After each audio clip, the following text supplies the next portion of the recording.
नमस्कार, आप देख रहे हैं ऑल इंडिया न्यूज 24x7। देश की बड़ी खबरों में आपका स्वागत है और बड़ी खबर के साथ मैं मौजूद हूं विष्णु शर्मा। कोरोना की दूसरी लहर के नुकसान हैं और बड़ी खबर आ रही है कि तीसरी लहर के लिए देश को तैयारी कर लेनी चाहिए, क्योंकि तीसरी लहर का आना तय है। जिस तरह से लोग लापरवाहियां कर रहे हैं, उससे तो यही लगता है कि कोरोना की तीसरी लहर जल्द आ सकती है। जानकारों का मानना है कि दूसरी लहर की तरह तीसरी लहर भी बहुत खतरनाक हो सकती है और सबसे डराने वाली बात तो यह है कि तीसरी लहर का सबसे बड़ा असर बच्चों पर पड़ सकता है। दूसरी लहर में बच्चों कोरोना वायरस का शिकार हुए थे। कहा जा रहा है कि तीसरी लहर का असर बच्चों पर ही होगा। इसीलिए तीसरी लहर से लड़ने के लिए, बच्चों को बचाने के लिए हमारे पास पूरी तरह से उपाय होने जरूरी है। तो आज की कवर स्टोरी इसी पर, देखिए ब्यूरो रिपोर्ट।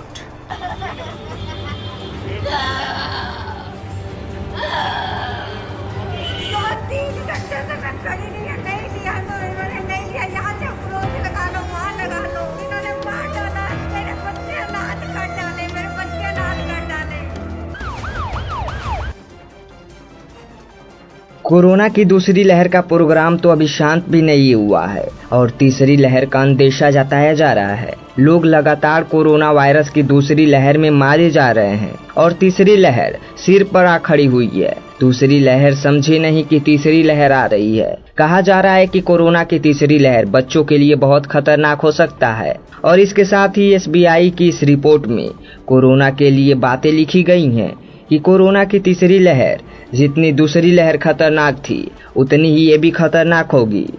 अंदेशा जताया जा रहा है कि 98 दिनों तक रह सकती है तीसरी लहर। SBI की इस रिपोर्ट डरा रही है कि देश में कोरोना वायरस की दूसरी लहर को बहुत बुरी तरह से झेला है। कोरोना की दूसरी लहर से ज्यादातर घर वाले, रिश्तेदार, दोस्त या जानने वालों को खोया है। दूसरी लहर ने 15 मार्च से 3 जून तक 1,71,00,000 संक्रमित हुए थे और हर दिन संक्रमण की स्थिति 4,14,000 है। अकेले मई की बात करें तो 90 लाख से भी ज्यादा मामले सामने आए थे। 15 मार्च से 3 जून तक 1,69,000 से भी ज्यादा लोगों की मौत हुई थी और अभी तक SBI कह रहा है कि कोरोना की दूसरी लहर से भी खतरनाक हो सकती है तीसरी लहर।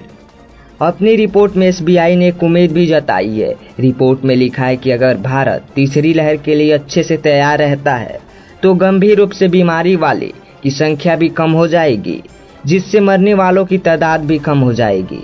अगर तीसरी लहर में गंभीरता से अगर 20% से 5% पर आ गई तो 40,000 तक मौतों का आंकड़ा कम हो सकता है, जबकि दूसरी लहर में 1,70,000 से भी ज्यादा मौतें हो चुकी हैं। SBI ने तीसरी लहर में सबसे ज्यादा खतरा बच्चों के लिए बताया है। SBI की इस रिपोर्ट में तीसरी लहर से पहले 12 से 18 साल के बच्चों का टीकाकरण कराना होगा, क्योंकि इस एज ग्रुप के बच्चों को तीसरी लहर से बहुत ही खतरा है। भारत में 12 से 18 साल के बच्चों की संख्या 15 से 17 करोड़ के बीच है। भारत के लिए एडवांस में टीके खरीदने होंगे। दिल्ली के एम्स हॉस्पिटल में वैक्सीन का बच्चों पर ट्रायल होना शुरू हो रहा है। मैंने PCI की तरफ से बच्चों के फेज 3 के लिए ट्रायल के लिए अनुमति मिल चुकी है और अब अस्पताल मेडिकल कंपनी की तरफ से ट्रायल की अनुमति लेनी होगी। इस ट्रायल में बच्चों के 3 एज ग्रुप में बांटा गया है। पहला ग्रुप है 12 से 18 साल और दूसरा है 6 से 12 साल और तीसरा है 2 से 6 साल। अगर बच्चे ये वैक्सीन का ट्रायल सफल रहा तो भारत के पास भी बच्चों के लिए स्वदेश वैक्सीन होगी, नहीं तो बच्चों के लिए विदेशी फाइजर और मोडर्ना जैसी वैक्सीन मंगानी पड़ेगी, जिससे बच्चों पर ट्रायल सफल रहा। इसीलिए जरूरी है, क्योंकि इस बार कोरोना वायरस पर भी कहर बनकर टूटा है। कर्नाटक में 18 मार्च से 18 मई तक के 0 से 9 साल के 40,000 बच्चे संक्रमित पाए गए हैं। इसी तरह मध्य प्रदेश में पहली और दूसरी में 18 साल तक के 54,000 बच्चे संक्रमित हुए हैं। उधर महाराष्ट्र के अहमदानगर में 10,000 बच्चे संक्रमित पाए गए हैं। बात करें उत्तराखंड की तो उत्तराखंड में 3,000 बच्चे संक्रमित पाए गए हैं। राजस्थान में अप्रैल मई में 10 साल की 3,500 बच्चे संक्रमित पाए गए हैं।